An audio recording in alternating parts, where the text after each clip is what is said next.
Linssien polttovälejä tutkittiin optisessa penkissä.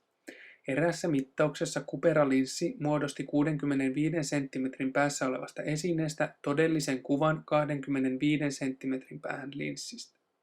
Kun linssin ja kuvan väliin etäisyydelle 12 cm linssistä asetettiin kovera linssi, kuva siirtyi 24 cm kauemmaksi.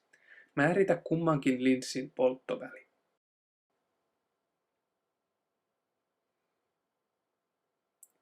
Linssi muodosti 65 cm päässä olevasta esineestä todellisen kuvan. Piirretään esine kohtaan 65 cm.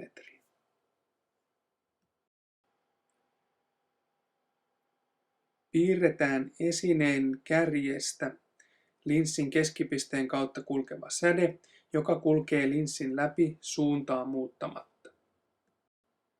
Todellinen kuva muodostui 25 cm päähän linssistä. Piirretään muodostunut kuva.